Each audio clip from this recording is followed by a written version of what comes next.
No vídeo de hoje vamos passear por belos mosaicos, ícones dourados e igrejas suntuosas.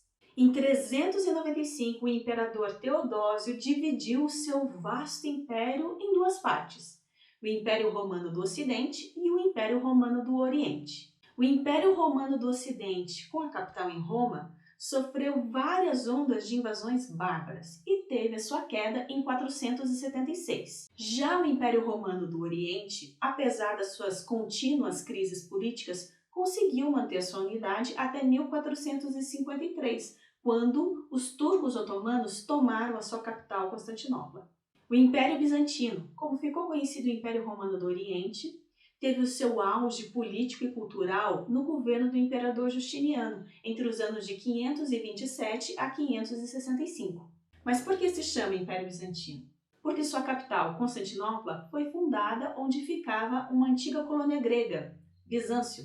A arte produzida no Império Bizantino é conhecida como arte bizantina, e é sobre ela que a gente vai conversar hoje. A expansão do cristianismo coincidiu historicamente com o auge da capital do Império Bizantino. Por isso, diferente da arte cristã primitiva, que era simples e popular, a arte bizantina, com o cristianismo já oficializado, era uma arte suntuosa, luxuosa e que expressava riqueza e poder. Mas a arte bizantina tinha um objetivo: era expressar a autoridade absoluta do imperador, considerado sagrado, representante de Deus e com poderes temporais e espirituais. E para que esse objetivo fosse estabelecido, algumas convenções foram estabelecidas pelos sacerdotes para os artistas. Uma delas foi a frontalidade, na qual a figura era representada sempre de frente, de maneira austera. Isso fazia com que o observador tivesse uma atitude de veneração e respeito pelaquela figura. Além da frontalidade, outras convenções foram estabelecidas.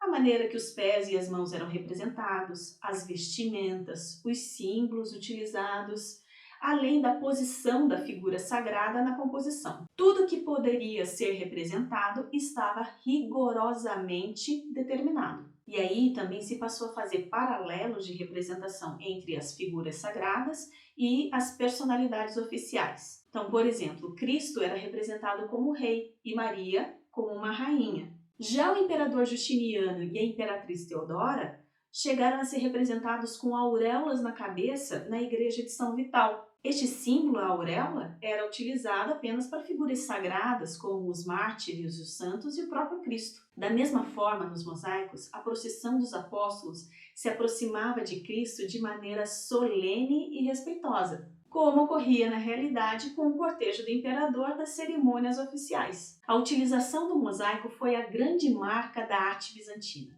As figuras rígidas e a pompa da arte bizantina fizeram do mosaico a representação artística preferida desse período.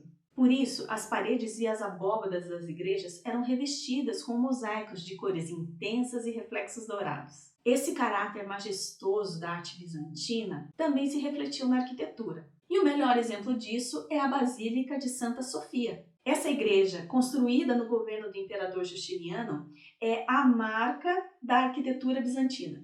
A cúpula é formada por 4 arcos e ampliada por 2 absides. A nave central é circundada por colunas com capitais ricamente detalhados. O revestimento em mármore e mosaicos e a sucessão de janelas e arcos criam um espaço interno impressionante.